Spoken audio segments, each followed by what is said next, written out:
नमस्कार दोस्तों, एक बार फिर से मेरे YouTube चैनल पर आप सबका स्वागत है। जैसा कि आपको पता है, यूनिट 1 को हम डिस्कस कर रहे हैं, text and interpretation, classical political philosophy, semester 5 for BA political science honour students. तो आपने लेक्चर नंबर 1 को देख लिया होगा, उसके बाद ही आप यहाँ आए होंगे।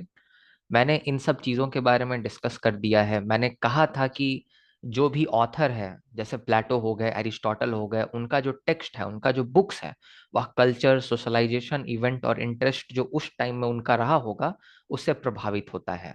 मैंने इवेंट का भी आपको एग्जाम्पल दिया था। एग्जाम्पल के तौर पर हॉब्स के टाइम पीरियड में आप देखिएगा तो एक तो आर्मेडा अटैक हुआ था इंग्लैंड पर, और दूसरा इंपॉर्टेंट घटना होती है इंग्लिश सिविल वॉर। दोनों ही काफी ज्यादा खूनी थे, दोनों ही काफी ज्यादा हिंसात्मक थे। और इससे हॉब्स ने कंक्लूड कर लिया कि जो ह्यूमन नेचर है वह बैड होता है। उसी प्रकार से लॉक के टाइम पीरियड में एक बहुत ही महत्वपूर्ण घटना होती है जिसे हम ग्लोरियस रेवोल्यूशन कहते हैं। और इस ग्लोरियस रेवोल्यूशन में कोई भी हिंसा नहीं हुई, जिससे लॉक ने कंक्लूड कर लिया कि ह्यूमन नेचर आमतौर पर गुड है, ह्यूमन नेचर अच्छा होता है। तो इवेंट्स जो है ना, वह किसी के टेक्स्ट को प्रभावित करते हैं, किसी भी ऑथर के। और किसी भी रीडर, अगर कोई रीडर, अगर उसके अगर लाइफ में कोई घटना हुई और अगर वह रीडर किसी के टेक्स्ट को पढ़ रहा है, तो उसके लाइफ की घटना जो है ना, वह उससे रिलेट करके किसी भी टेक्स्ट, किसी को बुक को समझेगा। और ये जो दोनों बातें हैं, ये हम टोटलिटेरियन इंटरप्रिटेशन में पूरी तरह से पाते हैं। तो यहाँ हम देखते हैं कि टोटलिटेरियन इंटरप्रिटेशन जो है वह बहुत ही महत्वपूर्ण घटनाओं से प्रभावित है। हम देखेंगे तो 20वीं शताब्दी में बहुत ही महत्वपूर्ण घटना होती है और बहुत ही भयानक घटना होती है। जो टोटलिटेरियन रिजीम्स हैं यूरोप में, इनका राइज होता है। जैसे नाजी जर्मनी में हिटलर का उदय होता है, फासिस्ट इटली में मुसोलिनी का उदय होता है, और सोवियत रसिया में स्टालिन का उदय होता है। और ये जितने भी रिजीम्स थे, ये जितने भी अधिनायकवादी रिजीम्स थे, काफी क्रूअल हुआ करते थे, ब्रूटल हुआ करते थे। यह लिबर्टी को महत्व नहीं देते थे, और काफी बड़े पैमाने पर यहाँ लोगों का कत्लेआम हो रहा था। हम जानते हैं कि हिटलर में ने जो जर्मनी में कत्लेआम किया, उसको हॉलोकॉस्ट कहते हैं। और दूसरी तरफ यहाँ गुलक का सहारा लेकर, गुलक एक तरह से आप जेल की तरह समझ सकते हैं, जहां लोगों से बेगारी कराया जाता था, इंडेंचर्ड लेबर कराया जाता था बिना पैसे दिए हुए। बहुत ही खराब कंडीशन में लोग काम करते करते जो है वह देह त्याग देते थे। तो ये हम स्टालिन के गुलक में भी देख सकते हैं। तो ये जो घटनाएं हो रही थी हमारे 20वीं शताब्दी में, अब जो टोटलिटेरियन इंटरप्रेटर्स हैं, उन्होंने ये सोचा कि कहीं ना कहीं ये घटनाएं जो हैं वह एंशियंट टाइम के थिंकर्स से प्रभावित हैं। मतलब आज हिटलर को, मुसोलिनी को और स्टालिन को कहाँ से इन्फ्लुएंस मिला, कहाँ से इंस्पिरेशन मिला?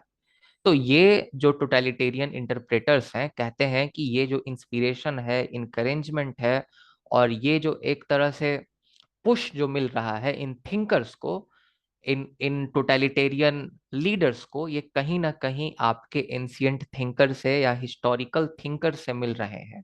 जैसे कि प्लेटो, और जैसे कि तमाम और भी बहुत सारे थिंकर्स। टोटलिटेरियन इंटरप्रिटेशन ये भी आर्ग्यू करता है कि जितने भी डिक्टेटर्स हैं, हिटलर, मुसोलिनी और स्टालिन जैसे, वह कहीं ना कहीं आधुनिक अवतार हैं। प्लेटो का जो फिलोसफर किंग था, उसके अवतार हैं, या हॉब्स के लेवाइथन का अवतार है, या फिर रूसो के all wise legislature. All wise legislature जिसके पास जनरल विल हुआ करता था। आप पूरा का पूरा सबसे पहले सीरीज को देख लीजिए, तब आपको चीजें और बेहतर तरीके से समझ में आएंगी। अगर आपने प्लेटो को पढ़ रखा होगा तो आपको पता होगा प्लेटो के फिलोसफर किंग के बारे में। उसको कोई क्वेश्चन नहीं कर सकता था, वह ऑल नोइंग था, वह कोई भी गलती नहीं कर सकता था, वह कानून से भी ऊपर था। तो इसी प्रकार के फिलोसफर किंग की झलकी हमें हिटलर, मुसोलिनी और स्टालिन में भी देखने को मिलती है। इसीलिए टोटलिटेरियन इंटरप्रेटर्स जो हैं, जैसे में आपके कार्ल पॉपर हो गए, कहते हैं कि ये हिटलर, मुसोलिनी, ये तो आपके जो पुराने जमाने के जो पॉलिटिकल चिंतक थे, उन्होंने जो अपना थ्योरी दिया उसी के अवतार दिखाई देते हैं फिलोसफर किंग के। हॉब्स के लेवाइथन को याद कीजिए, उसके मोनार्क को कितना पावरफुल था, उसके खिलाफ किसी को कोई राइट नहीं था। ऑल नोइंग था, कभी भी गलती नहीं कर सकता था, डोंग कभी रॉन्ग नहीं हो सकता, इस टाइप का बंदा। तो इसका मतलब ये जो इवेंट हुआ, इस इवेंट के हिस्ट्री को ढूंढने की कोशिश की जा रही है कि यह कहाँ से प्रभावित है, कहाँ से इंस्पायर्ड है। अब जैसे में रूसो को क्रिटिक किया जाता है कि रूसो जो है वह टोटलिटेरियनिज्म का प्रिकर्सर है, मतलब रूसो के कारण ही टोटलिटेरियनिज्म आया है, क्योंकि जो रूसो का जो जनरल विल था वह कभी गलत नहीं हो सकता था, कभी कोई गलती नहीं कर सकता था और हमेशा सही ही होता था। जो रूसो कहते हैं कि जनरल विल कभी गलत हो ही नहीं सकता, general will is always right and can not be wrong, तो ये रूसो कहता है। साथ ही साथ रूसो का ये जो स्टेटमेंट है कि किसी को हम फोर्स कर सकते हैं फ्री होने के लिए, ये अपने आप में हिटलर को और मोसोलिनी को जो है वह जस्टिफाई करने की कोशिश करता है। हिटलर और मोसोलिनी यही कहते थे कि हम जनरल विल है हमारे पास, हम जनरल विल के रिप्रेजेंटेटिव हैं, और अगर कोई व्यक्ति जनरल विल के तहत काम नहीं कर रहा है, मतलब पूरे कम्युनिटी के इंटरेस्ट में, तो हम उसे ताकत के जरिए फोर्स करके फ्री करेंगे कि तुम जनरल विल के तहत सोचो, तुम उसके अकॉर्डिंग सोचो। मुझे पता है ये सब कॉन्सेप्ट सभी आपको थोड़ा ऊपर ऊपर से जा रहा होगा, आप एक बार पूरा वेस्टर्न पॉलिटिकल थ्योरी जो मैंने बनाया है, वेस्टर्न पॉलिटिकल थॉट, उसके सीरीज को कंप्लीट कीजिए, फिर ये सब चीजें आप खुद भी सोच पाएंगे। मैंने रूसो, जेस मिल सबको कंप्लीट करा दिया है इस सीरीज में। तो लेकिन हमें एक चीज यहाँ पे समझना होगा, हमें एक चीज समझना होगा कि जो कह रहा है, जो थिंकर या जो रीडर, सबसे पहले कार्ल पूपर ने इन लोगों को पढ़ा, सर कार्ल पोपर इन लोगों को पढ़ते हैं और उसके बाद ये सब बातें कहते हैं कि भाई ये लोग तो टोटलिटेरियनिज्म के एक तरह से दादा परदादा हुआ करते थे और इन्हीं के कारण टोटलिटेरियनिज्म आया। आप इसको देखिए कि ये किस परिस्थिति में टेक्स्ट को इंटरप्रेट कर रहा है। कहीं ये अपने पॉइंट को सही प्रूफ करने के लिए तो इस तरह से टेक्स्ट को इंटरप्रेट नहीं कर रहा है। तो आप पाएंगे कि जो कार्ल पोपर का बुक है the open society and it's enemies, उसमें कार्ल पोपर जो है वह इसी पॉइंट को प्रूव करने की कोशिश करता है कि किसी प्रकार से प्लेटो और किसी प्रकार से रूसो और हॉब्स को हम टोटलिटेरियन दिखा दें या हीगल को टोटलिटेरियन दिखा दें। ऐसा इसलिए क्योंकि ये एक ज्यूज होते हैं खुद कार्ल पुपर, और कार्ल पुपर जो है वह ऑस्ट्रिया में होते हैं। ऑस्ट्रिया उस समय जर्मनी का ही पार्ट था, आपको पता होगा। और ऑस्ट्रिया में भी जब हिटलर था तो ऑस्ट्रिया में भी बहुत सारा कत्ले आम हुआ था, वहां भी गैस चेम्बर हॉलोकॉस्ट हो रहा था, और किसी प्रकार से कार्ल पुपर अपने जिंदगी को बचाकर भाग जाते हैं न्यूजीलैंड, किसी प्रकार से पहुंच जाते हैं। और उसके बाद कार्ल पूपर मानते हैं कि उन्होंने वह जो भी लिखेंगे, वह राइटर थे, वह जो भी लिखेंगे वह एक सर्विस होगा, एक युद्ध होगा इन अधिनायकवादी सरकारों के खिलाफ। तो इसीलिए यह चाहते ही थे कि प्लेटो को किसी प्रकार से, हॉब्स को, हीगल को, रूसो को हम टोटलिटेरियन घोषित कर दें। इसीलिए कार्ल पोपर जो है वह मैनिपुलेट करते हैं चीजों को। कार्ल पोपर प्लेटो के वर्क को सिर्फ उसी एक्सटेंड तक पढ़ते हैं जब जहां जहां तक प्लेटो जो है वह टोटलिटेरियन नजर आएंगे। तो इस चीज को हमें ध्यान में रखना है। जैसे आप किसी नेता का वीडियो देखिएगा तो आलू डालो सोना निकालो, तो बेचारा उस कंटेक्स्ट में उस बात को नहीं बोल रहा होता है, बट उसी वीडियो क्लिप को मॉर्फ करके सामने लगा दिया जाता है, वह नेता पप्पू बन जाता है। पर ऐसा है नहीं, पढ़ा लिखा आदमी है वो भी, है ना। Actually I am not affiliated to any political party, I am just telling this point so that you could understand the concept, okay. तो ये यहाँ पे पॉइंट हमें समझने की जरूरत है। तो इसीलिए हम कार्ल पोपर को क्रिटिसाइज कर सकते हैं, क्योंकि सबसे पहले जो स्टेटमेंट जिस कॉन्टेक्स्ट में दिया गया है, जिस संदर्भ में दिया गया है, हमें उसी संदर्भ में देखना चाहिए। अगर प्लेटो ने अपने समय काल के हिसाब से कोई बात बोली, तो प्लेटो को अगर हमें पढ़ना है तो उसके समय काल के हिसाब से पढ़िए, और उसके बाद उसकी किन बातों को हम आज अप्लाई कर सकते हैं उसको देखिए। तो अगर आप प्लेटो को उसके कंटेक्स्ट से निकाल के अगर 20वीं शताब्दी में लाकर रख देंगे, तो फिर तो प्लेटो आपको टोटलिटेरियन दिखाई देगा ही। तो ये सबसे गलत बात है। और साथ ही साथ जो पूपर है वह उन्होंने सिलाई बिनाई कर दी है, उन्होंने सेलेक्टिवली उन्हीं चीजों को कोट किया है जिससे उनका जो पॉइंट है वह प्रूफ हो सके। तो फिर से अगर हम देखें तो टोटलिटेरियन इंटरप्रिटेशन जो है वह एक तरह से, जो टोटलिटेरियन आपका इंग्रेडिएंट होता है, जो टोटलिटेरियन एलिमेंट होता है, जो पहले के थिंकर्स में, उनको देखने की कोशिश करता है, उनको बाहर निकालने की, डेसिफर करने की कोशिश करता है, ताकि वह पॉइंट प्रूफ कर सके कि आज की जो टोटलिटेरियन सरकारें हैं वह क्यों आ रही हैं, या मेनली 20वीं शताब्दी में जो हिटलर, मुसोलिनी और स्टालिन का राइज हुआ था वह क्यों हुआ था। वह प्लेटो से कहीं ना कहीं प्रभावित है, रूसो से कहीं ना कहीं प्रभावित है, हॉब्स से कहीं ना कहीं प्रभावित है, ऐसा दिखा सके वह। लेकिन सही मायने में ऐसा नहीं है। इन थिंकर्स को हमें इनके अपने संदर्भ में पढ़ना होगा, तभी हम इन्हें समझ पाएंगे। और दूसरी बात, ये टोटलिटेरियन थिंकर चीजों को तोड़ मरोड़ कर, मैनिपुलेट कर कर, उनका जो है सिलाई बिनाई कर कर इतने अजीब तरीके से हमारे सामने रिप्रेजेंट कर रहे हैं कि बस हमें इतना ही सुनाई देता है कि आलू डालो सोना निकालो। पहले की कुछ बातों का हमें अंदाजा रहता नहीं है और हम गलत समझ जाते हैं और हम लोगों को पप्पू टैग कर देते हैं। इसी तरह से हमें प्लेटो को और हॉब्स को और रूसो को पप्पू टैग नहीं करना है, एक टोटलिटेरियन टैग नहीं करना है, बल्कि जैसा कि लेक्चर 1 में मैंने बताया था, आप इनके कल्चर, सोशलाइजेशन, इंटरेस्ट और इवेंट को नजर में रखते हुए इनको पढ़ेंगे तो आप बेहतर तरीके से समझ पाएंगे।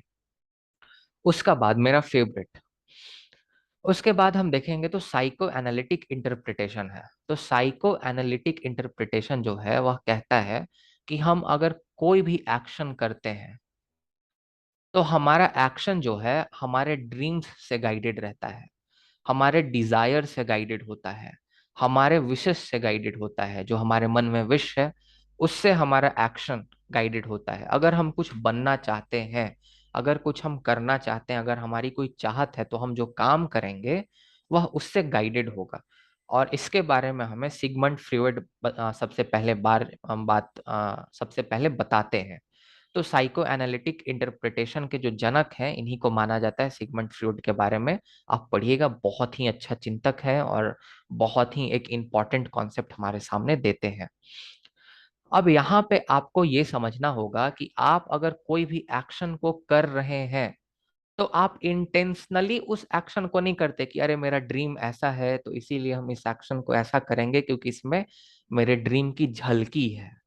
सब कॉन्शियसली कहीं ना कहीं आपका ड्रीम, आपका डिजायर, आपका विश आपके अंदर होता है, जो कि आप इंटेंशनली जानबूझकर उसको बाहर नहीं निकालते किसी भी एक्शन में, लेकिन वह अंदर से खुद ब खुद उस एक्शन में जो है रिप्लिकेट करता है, आपको दिखाई देगा।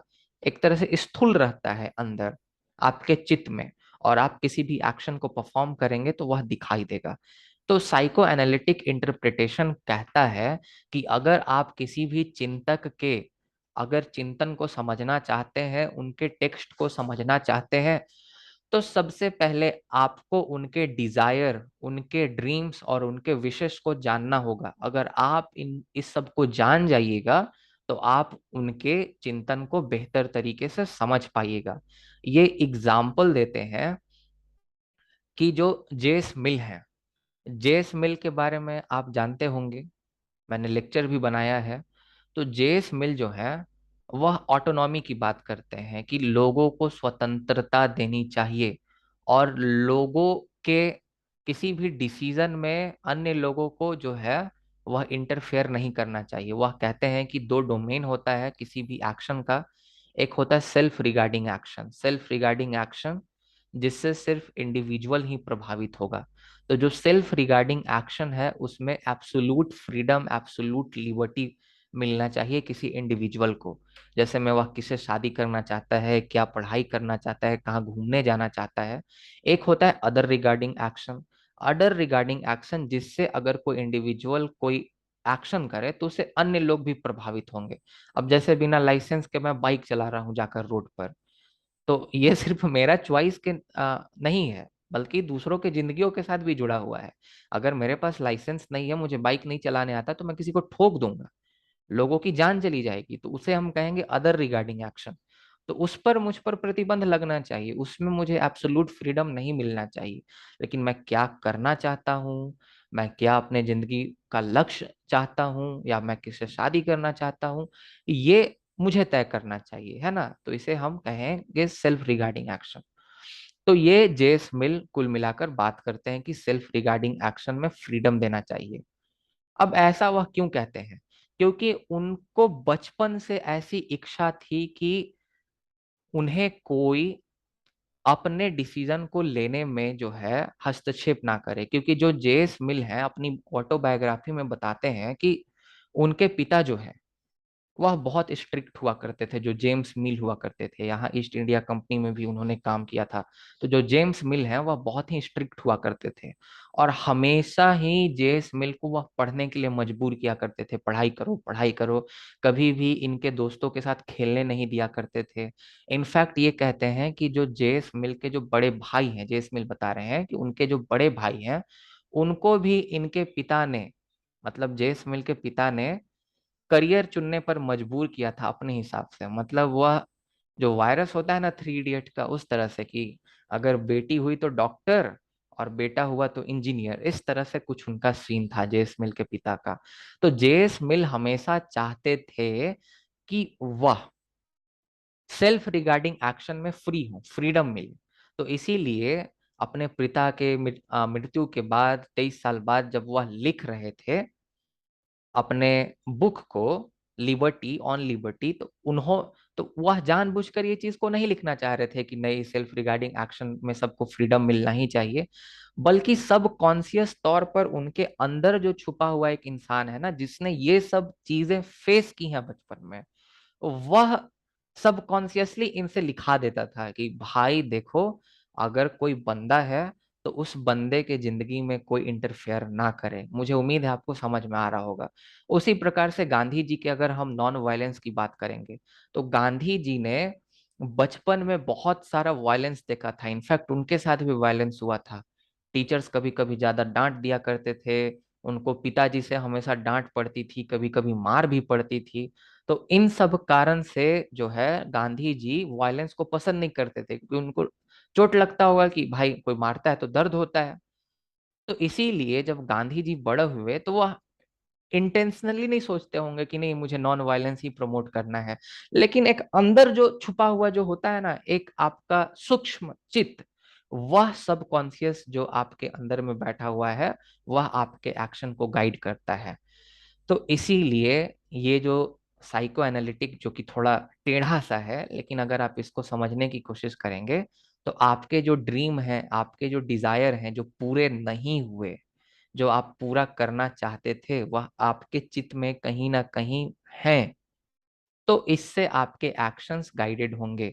तो इसी तरह से जितने भी पॉलिटिकल थिंकर्स हैं, आप अगर देखिएगा तो उनके भी कुछ ना कुछ ड्रीम्स और डिजायर रहे थे, और उन्होंने जो पुस्तकें लिखी कहीं ना कहीं उन ड्रीम और डिजायर्स को पूरा करने के लिए, अपने बात को ठीक बताने के लिए लिखते हैं। जैसे मैं सेल्फ रिगार्डिंग एक्शन में फ्रीडम की बात करते हैं जेस मिल, तो ये फ्रीडम उनको कभी मिल ही नहीं पाया उनके पिता से। तो इसीलिए जब वह ऑन लिबर्टी अपने बुक को लिख रहे हैं, तो अपने पिता को वह गलत साबित करके और खुद को सही साबित करके उनको खुशी मिल रही है। लेकिन हाँ, फिर से मैं बता रहा हूँ, ये सोचकर हम इन कामों को नहीं करते। जो साइको एनालिसिस है ना, ये सोचा समझा हुआ चीज नहीं है, ये हमारे सबकॉन्शियस में अंदर बैठा हुआ है। इस चीज को आपको समझना है। तो इसका मतलब अगर आप टेक्स्ट को सही से इंटरप्रेट करना चाहते हैं, तो आपको किसी भी थिंकर का साइको एनालिसिस करना होगा। लेकिन फिर से इसमें भी आपको देखने को मिलेगा कि इसका भी ड्रॉबैक है। इसका ड्रॉबैक ये है कि कोई सिंगल मोटिवेशन नहीं होता किसी भी थ्योरी के पीछे। हो सकता है कि जेस मिल ऑन लिबर्टी जब लिख रहे हो तो सबकॉन्शियसली ये बात जरूर उसके मन में होगी, सबकॉन्शियस तौर पर वह लिख रहे होंगे, उनका पेन स्लिप कर रहा होगा कि भाई हमारे पिता जो है वह बचपन में फ्रीडम नहीं देते थे, इसलिए हम इस चीज को जस्टिफाई करेंगे। कहीं ना कहीं अंदर से होगा ये बात। सबकॉन्शियसली, वह नहीं भी सोच रहे हो तो। पर ये सिर्फ ये सिंगल मोटिवेशन नहीं है, और भी बहुत सारे फैक्टर्स रहे होंगे जिससे जेएस मिल प्रभावित हुए होंगे। गांधी जी के बारे में भी हम यही कह सकते हैं। लेकिन कुल मिलाकर जो नीशा कहते हैं, फेडरिक नीशे के बारे में आपने सुना होगा। फेडरिक नीशा कहते हैं कि जितने भी पॉलिटिकल थ्योरीज हैं सबके सब ऑटोबायोग्राफी हैं। तो पॉलिटिकल थ्योरी साइंटिफिक नहीं है, ये इस साइको एनालिसिस के आधार पर ये ऑटोबायोग्राफी होती है। प्लेटो ने अपने जीवन में जो भी फेस किया उसको प्लेटो ने लिखा। हॉब्स के साथ भी हम यही सीन देख सकते हैं। कुल मिलाकर आपको अगर किसी के कोई बंदा कोई बात को क्यों कह रहा है, अगर इसको समझना है तो आपको उसका साइको एनालिसिस करना होगा। आपको देखना होगा कि उसका अनफुलफिल्ड जो उसके सपने थे, डिजायर थे, वह ऐसे कोई सपने और डिजायर थे कि जो पूरे नहीं हुए। अगर पूरे नहीं हुए होंगे तो सब कॉन्शियसली हो सकता है वह उससे गाइडेड हो, उसको पता भी नहीं हो बेचारे को। बहुत बहुत धन्यवाद, आपका दिन शुभ हो। अभी फेमिनिस्ट इंटरप्रिटेशन बच गया है, फिर उसके बाद स्ट्राउशियन इंटरप्रिटेशन बच गया है, और पोस्ट मॉडर्निस्ट इंटरप्रिटेशन बच गया है। मैं इसको अगले लेक्चर में तीसरे में कंप्लीट करा दूंगा। बहुत बहुत धन्यवाद।